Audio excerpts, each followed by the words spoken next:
Hello, everyone. Thank you so much for joining the Gold Seal Exam Prep webinar today. We are still seeing a few people come in, so I'll just go through a couple of housekeeping items as people trickle in. So my name is Chanel Roberts. I'm the manager for the Gold Seal program.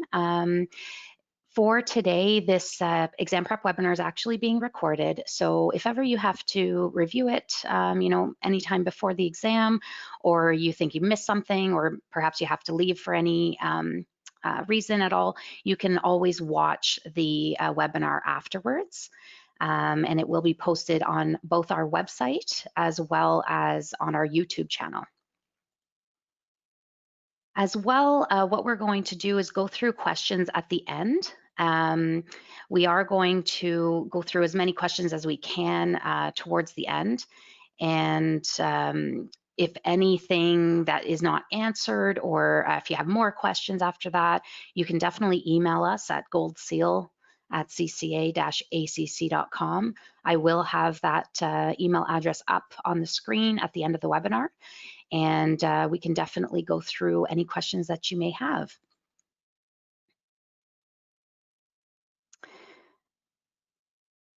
So for those that perhaps can hear me, can somebody just respond? I see some people cannot hear me.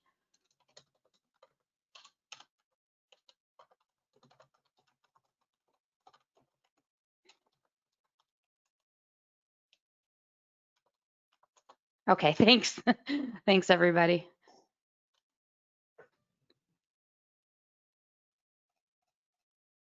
Okay, just give me a few minutes here.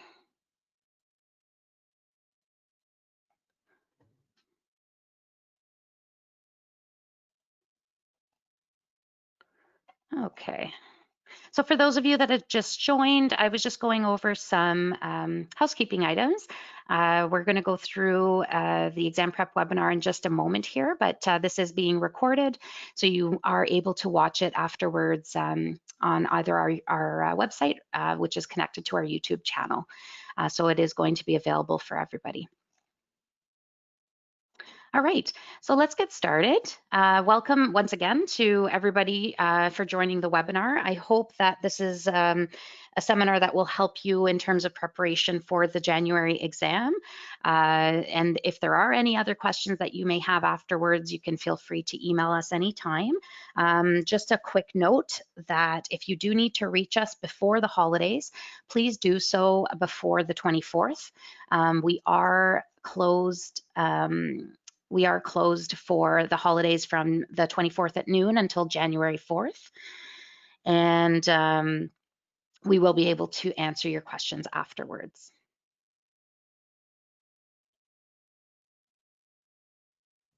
Okay. So what we're going to go through today, when the upcoming exam is, exactly the date and time. We're going to go through what you need to know. So we're going to explore the occupational profiles, the exam, and the system itself, the question format, some tips and rules for the day, and what happens after the exam, as well a little bit of preparation tips and some technical requirements. So as you all know, you're registered for the January 22nd exam. That is a Friday. Now it is at noon Eastern Standard Time.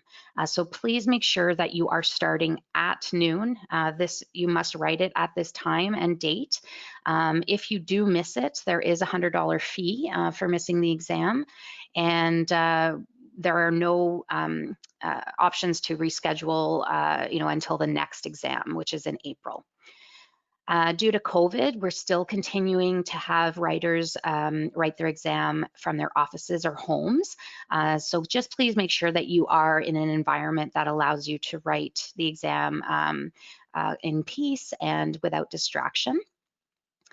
We're asking everybody to only log into the exam 5 minutes ahead of the scheduled start time. So we have a couple of things that we need to do prior to the noon start time, and that allows everybody to get their exams assigned to them. So please only log in 5 minutes before. And the exam will start just about 5 minutes before. So we're hoping that we can get everybody on board about 11:55 Eastern Standard Time. One thing to note is just to wait for your exam to appear. So sometimes it may not pop up right away, but just to wait a few minutes to make sure that it does appear. And I'll show you what that looks like and what to expect. This is a note that we learned from the October exam, is that for very rare cases, a couple of people did not see their exam appear, and it was about 10 to 15 minutes after the exam started. Please don't wait that long to let us know. But what happens is that the search bar, for some reason, it was populating autofill passwords. So what we discovered was the only strange solution was to just click into the search bar and press delete or backspace. It's really an anomaly, and even the system administrators don't really know why it's happening, but it's being looked into. But it's just a tip that if you don't see it right away, to please do that task. Okay. Sorry, I'm still seeing people that can't hear me, and I'm not too sure why. Just give me one moment here.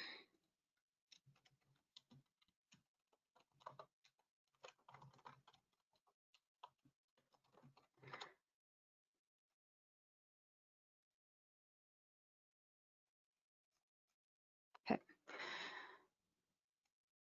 Everyone else can hear me, right? I think just unfortunately some people may not be able to. All right. Sorry for those that can't hear me. Let's continue. So for the January exam, so there will be an email that's sent to all of you just a few days before the exam with your user account information. So this will include the link to the exam system, your username, and your password. And all of these passwords are unique to your username. So just make sure that you're on the lookout for those emails. Now, I know that some of you may not receive our emails we use MailChimp to send emails out. So just be sure that you're whitelisting Gold Seal at cca-acc.com. Check your junk mail regularly, and ensure that you're subscribed to our updates. Otherwise, you won't be able to receive, important information. So just make sure that those preferences are updated going forward to make sure that you receive our information. So once you get that account login information, just acknowledge that you've received it and that you've also tested your username and password. So one thing, a tip that I could give you is to cut and paste the username and password, but just make sure you're not pasting a space. Because sometimes for those that weren't able to log in October, that was always the case. There was always a little bit of a space or a character at the end.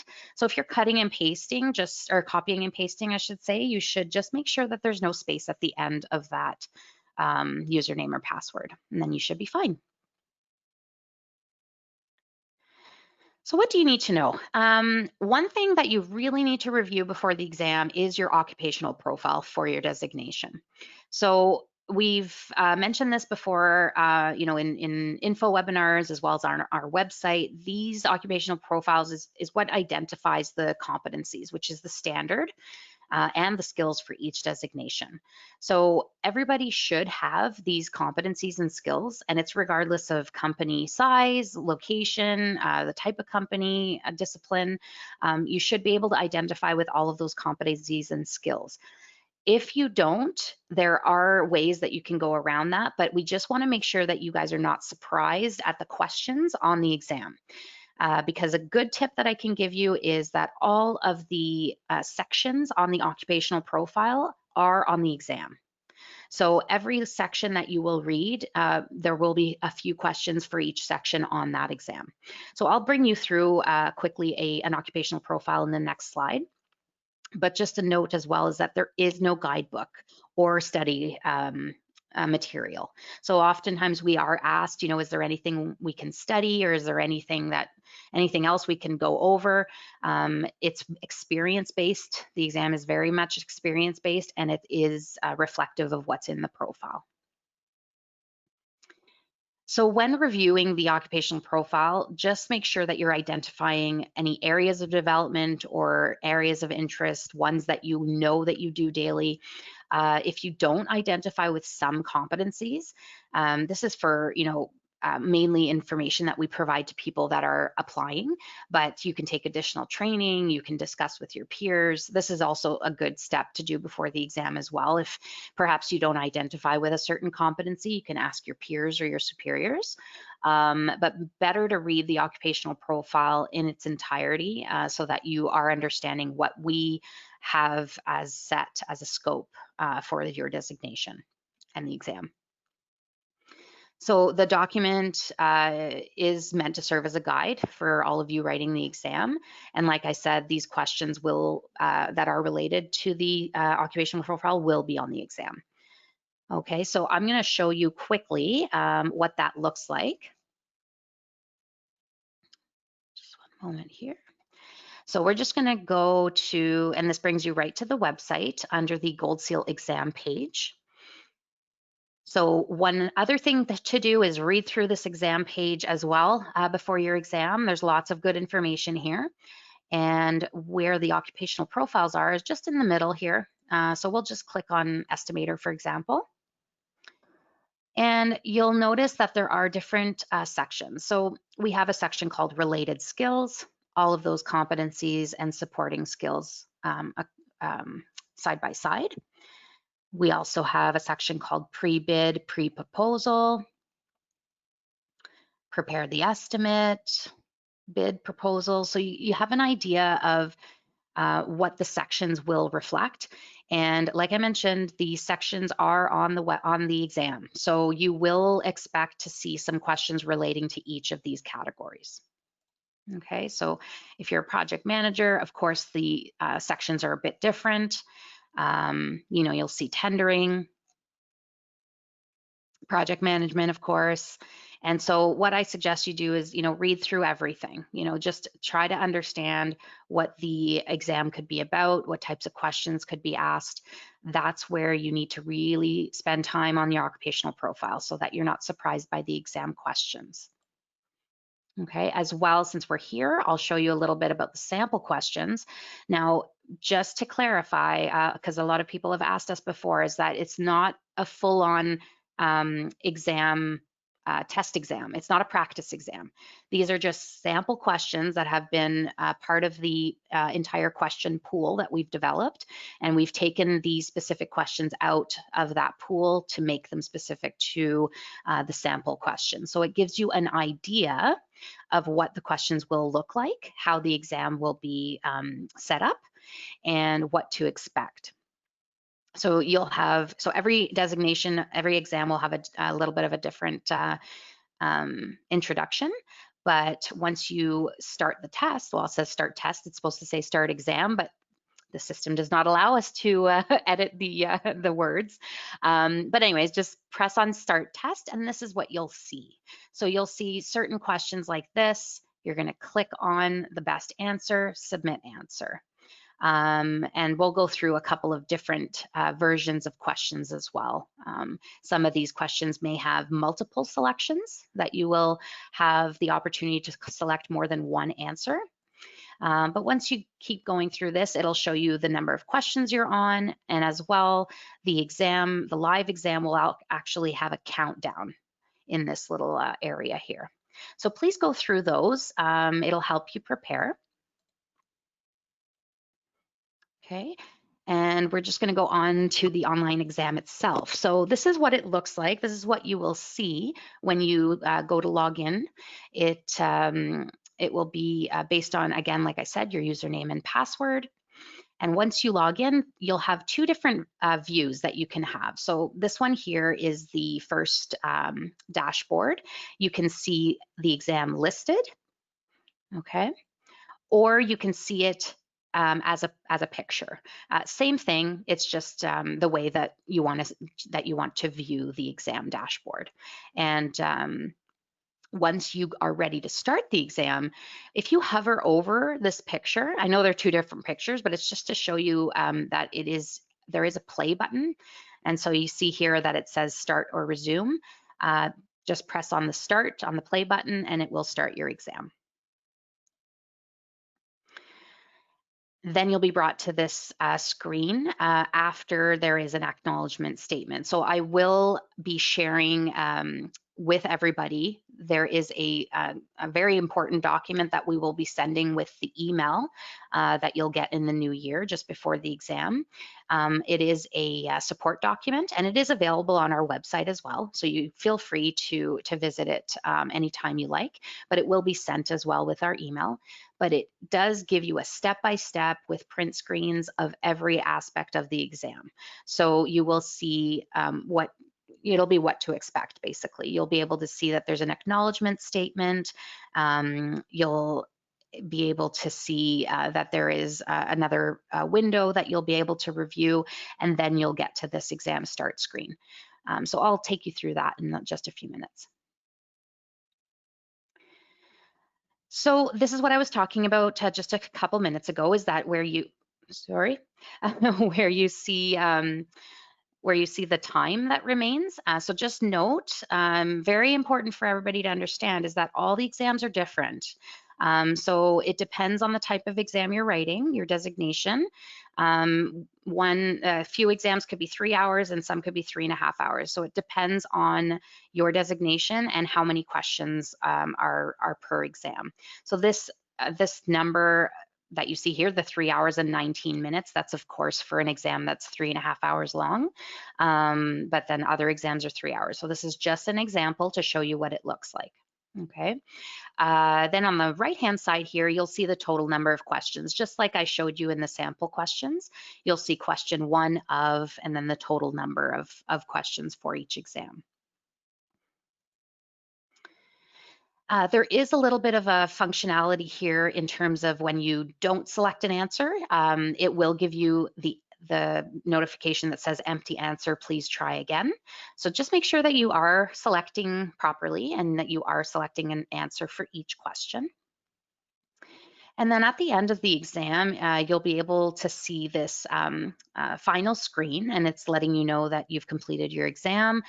We also provide a link to the feedback survey, and you can do a couple of things here. You can either close the browser, or you can go to More and log out, and that'll get you out of the exam.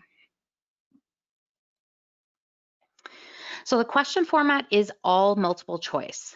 So some questions, like I showed you, have radio buttons, the circular questions, and then others have multiple selections where they actually are in a square shape. But if you select multiple answers, they'll end up looking like a check mark. And this is all in the support document as well. All questions are randomized as well as answers.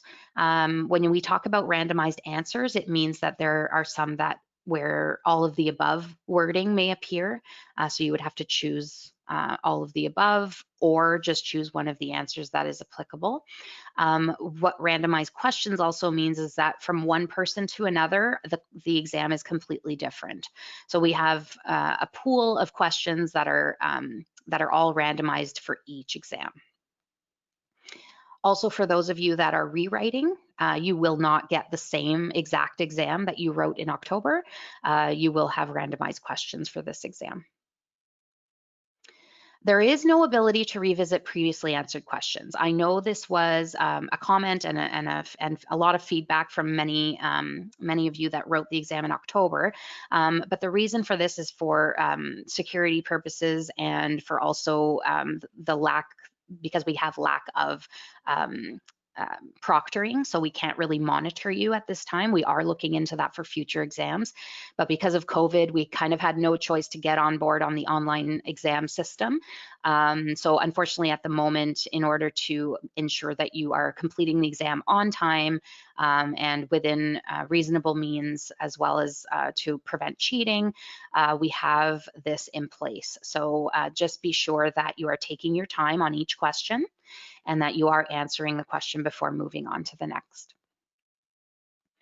And the pass mark is 75. So anything 75 and above is a pass, and you would be GSC once you pass that exam. Anything lower than 75 is a fail, but you do have the opportunity to rewrite, and you can rewrite as many times as you like, and there is a $100 fee for that.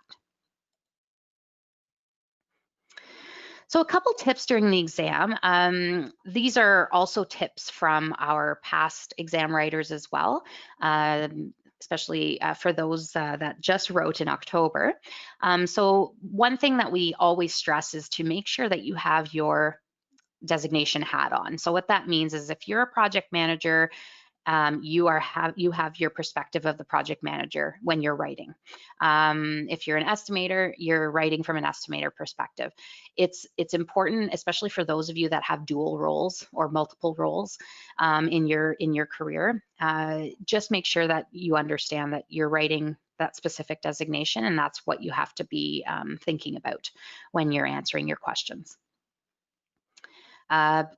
Be sure to select an answer, even if it's a guess. Like I mentioned, you can't go back. So, just make sure that you are submitting an answer.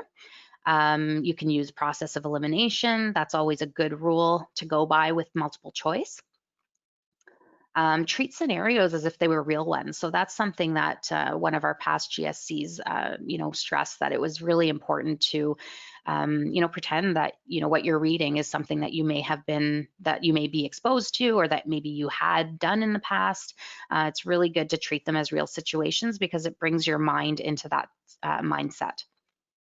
And of course, experience is a huge factor. So like I mentioned, this exam is strictly experience-based. There are definitely some questions relating to, possible courses that you've taken, like ethics. However, the majority of it is experience-based. Okay, so a couple of rules for the day itself. So like I said at the beginning, choose a place where you won't be interrupted. So, somewhere quiet. I wouldn't suggest, whoops, what's going on? It's going on its own. I wouldn't suggest, going to anywhere public, coffee shop and that's not a good idea. I would say, either in your home or your office. Put away any personal materials. So we really are relying, sorry, I don't know why it's deciding to do this to me right now. We're really relying on the honor system here. So don't use your phones, don't use any books, don't go on the internet, no calls to others, and definitely do not share the exam questions or answers with anybody. One thing to note is to make sure that for any technical issues that you need to contact us by email, goldseal@cca-acc.com.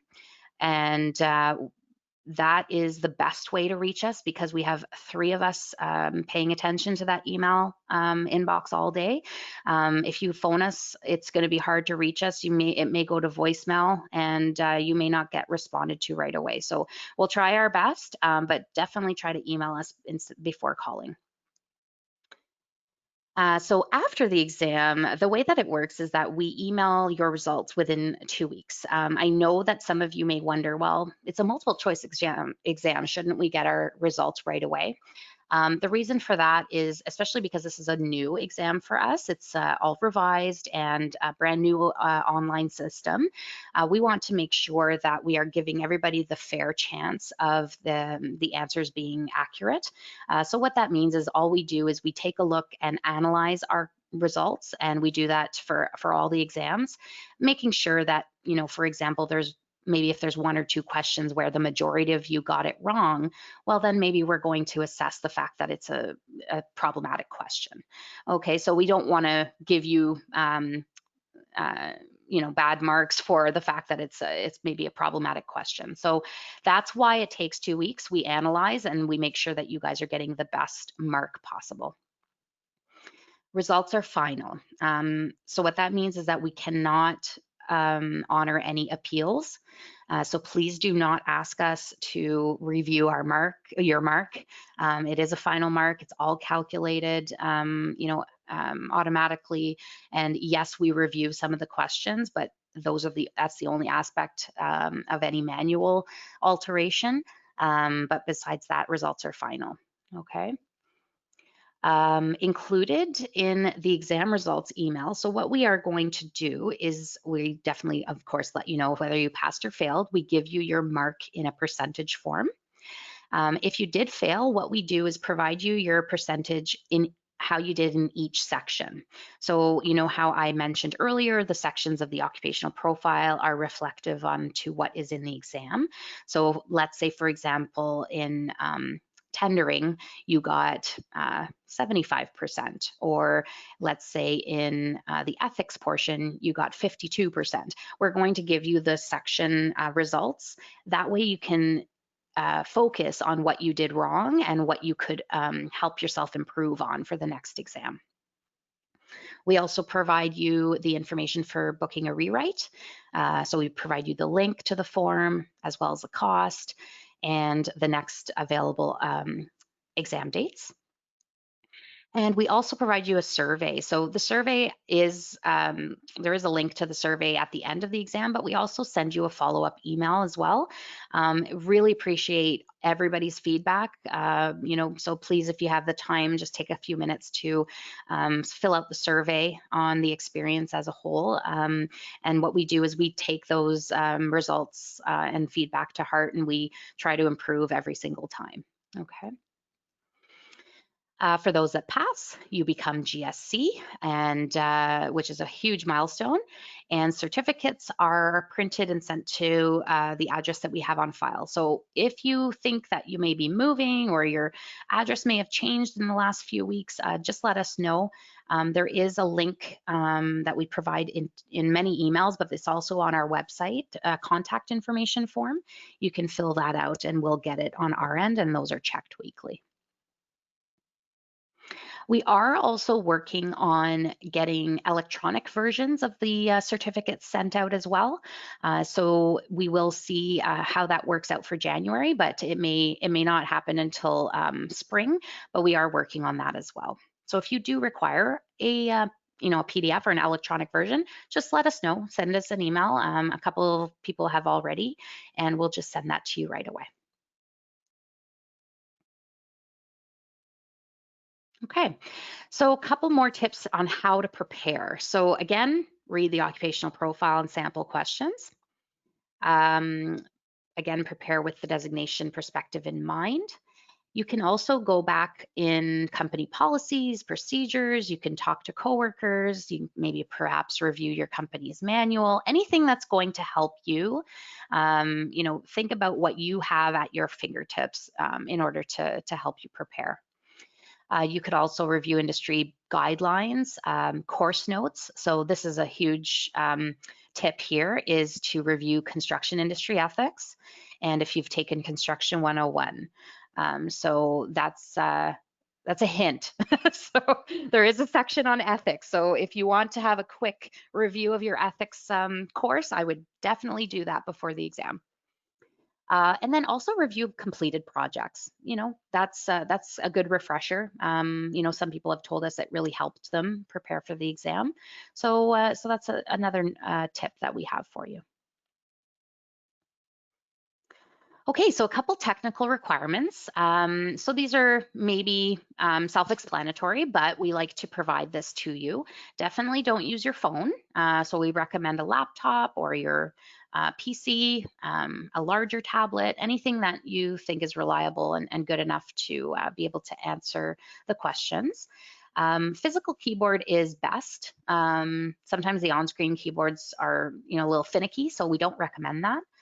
A mouse, a touchpad, and your browsers. So a very important note on your browsers.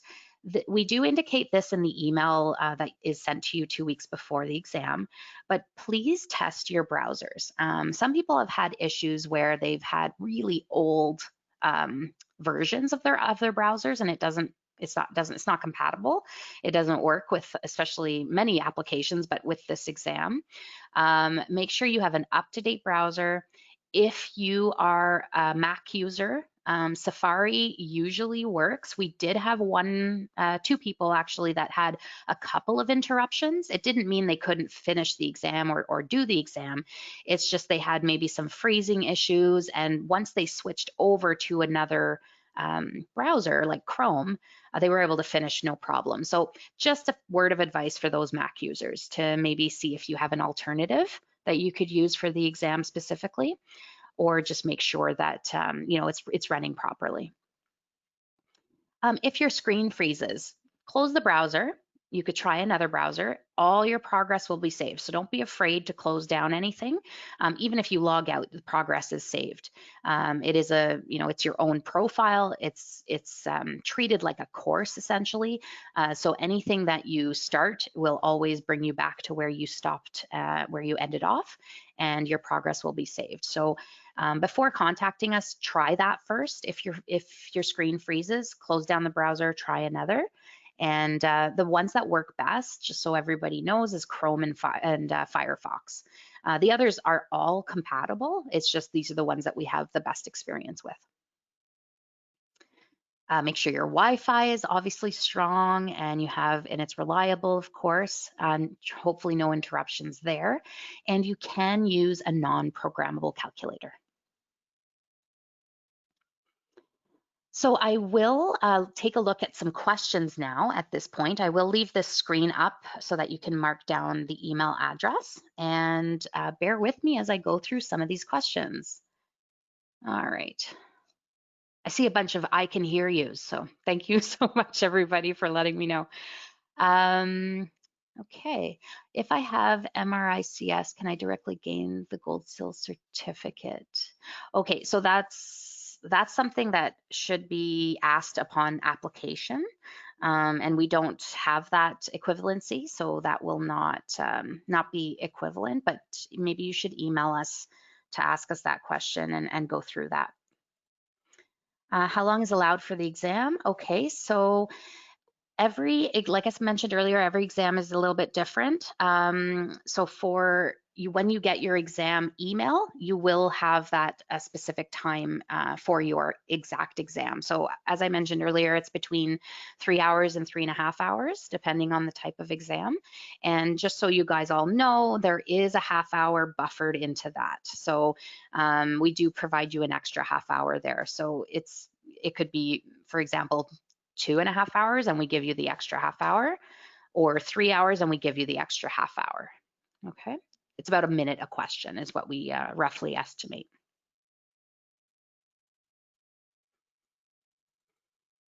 Okay, can you please clarify if there is a question for estimator exam with both correct answer choices for general contractor and subcontractor? Are we choosing the correct answer for general contractor or subcontractor?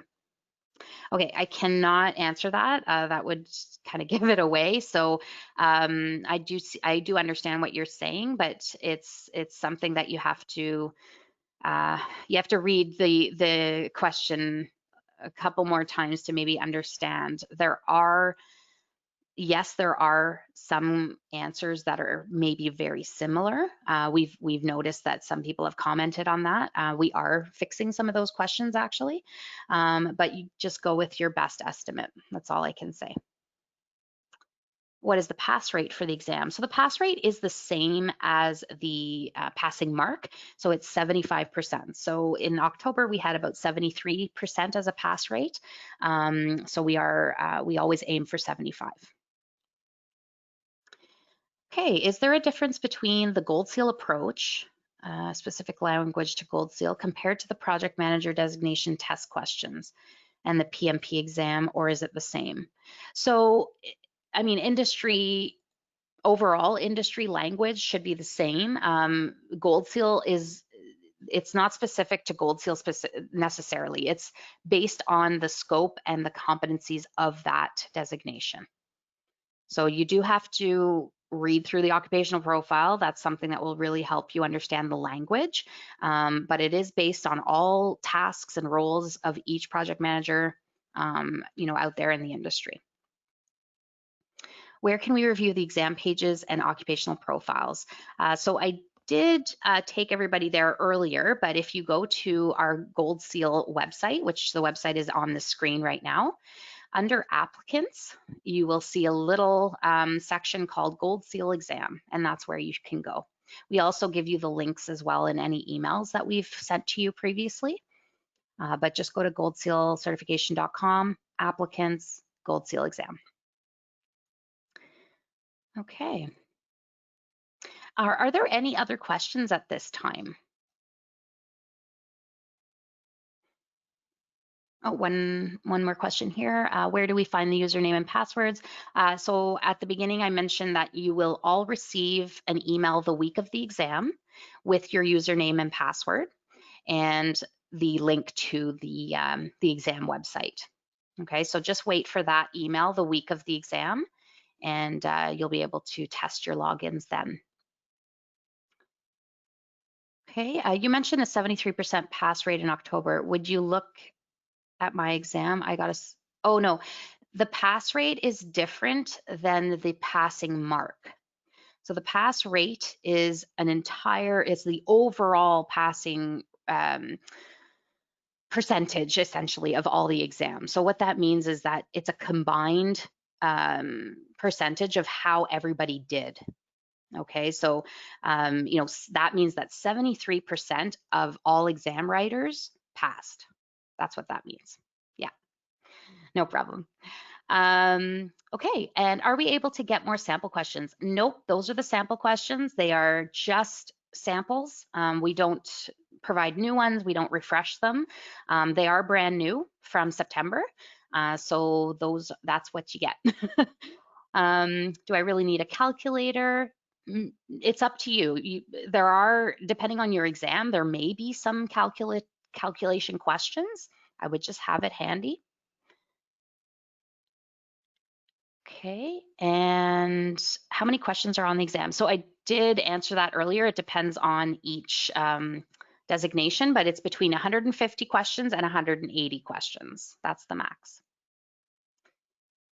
Okay, and yes, so please pay attention, everybody, to your time zone. So as I mentioned originally, it's 12 p.m. Eastern Standard Time. So if you need to know what that means in your time zone, do a quick Google. But for BC, for example, that means, yes, it's 3 hours. 3 hours behind. So that means 9 a.m. BC time. Okay, so 12 p.m. Eastern can vary, of course, by province. All right, so just make sure that you're paying attention to that and so that you can start the exam on time. All right. Well, thank you so much for all your questions. As I mentioned, you can definitely email us for more questions, and we will be happy to answer them for you. But wishing you the best of luck for this exam, and have a great holiday. Do have a good rest, hopefully, for some of you, and just be sure that we are all here back here January 4th, and we can chat or email you after that. So thank you so much for joining. And again, this will be recorded, and it will be posted on our YouTube channel and on the exam page itself. All right. Take care, everyone. Have a great afternoon.